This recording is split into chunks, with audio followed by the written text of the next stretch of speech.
Hello, my name is Paul Breda, and my name will be on the ballot in Wharton on the November ballot as I run for school board member. And I'd like to take this opportunity through video to tell you a little bit about myself and my involvement in the community, and hopefully give you some good reason to support me when you go to the polls in November. I am a 15-year Wharton resident. I've been on the Wharton Board of Education since 2013.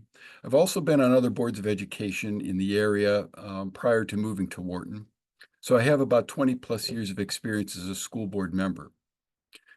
My experience alone and my time in the town is not reason enough to vote for me.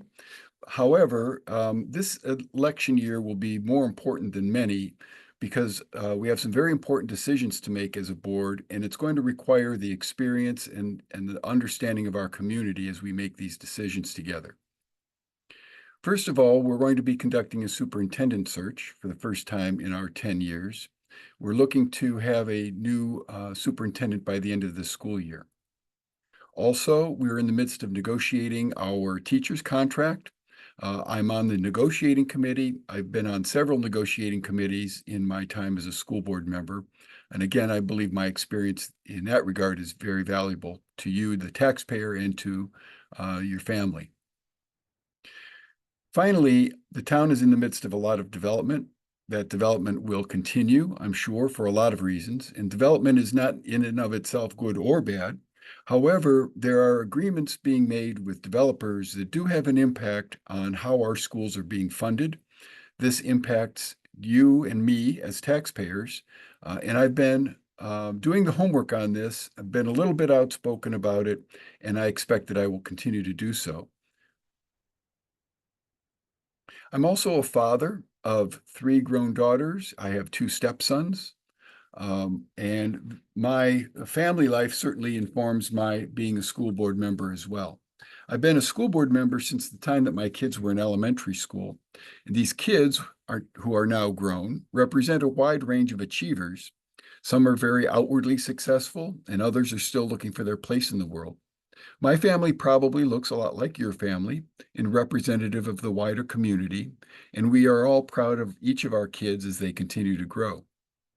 I was next to our kids during their triumphs and struggles in the schools. More than anything, their experience in the schools and our understanding now of what it takes for them to thrive as adults informs my school board service. I can't take credit for the decisions of the full board, but my influence is reflected in many of the decisions we've made together, and I'll share some examples. My influence is reflected in our homework policy. Homework is important, but it has to also be engaging, meaningful, and the teacher has to give constructive feedback on every assignment. Otherwise, it can be the source of more frustration than it's worth at home. And our policy reflects this commitment to meaningful and useful homework. Our grading policy, we use grades to inform only on whether the child is mastering what they must know and be able to do at their grade level. Grades should not reflect behavior, attendance, extra credit, or whether they're doing their homework.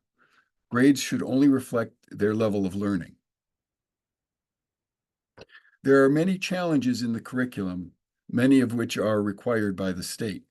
Our responsibility is to prepare children for their future and not our past, their future will be better and more complicated than our past. It's important that we balance state requirements, however, with community values.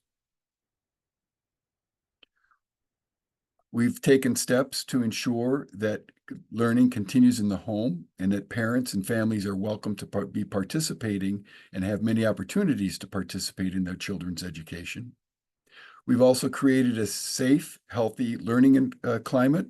Our facilities are not new, but they are in great shape. This board has invested millions of dollars over the last 9 years or so in building security and climate and safe playing fields from which the community will benefit for many years to come. These investments have not required any more taxpayer support than what is permitted by the 2% annual cap on property tax increases. The school district is debt-free. When we look at the wider Wharton community, we all share many of the same concerns. These concerns include development and a growing, changing population. There is no active discussion of the need to build bigger schools, but there are other considerations. Many of our new students come with learning challenges, including language. And while development in our town is a much bigger conversation, the town has agreements in place with developers that impact your support of the schools as a taxpayer and mine. I've been actively engaged at the board table and as an individual taxpayer in questioning the town on how pilot revenue, payment in lieu of taxes, is being used and managed. There are many important decisions to be made that will impact all Wharton residents with or without children in the schools for a long time to come. I'm asking that you consider my experience and passion for service to our community when you vote for Paul Breda on November 5th. I won't be engaging in conversations on social media, but I do welcome your reaching out to me with any questions and to invite conversation. So here's how you can reach me, and I look forward to having your support in November.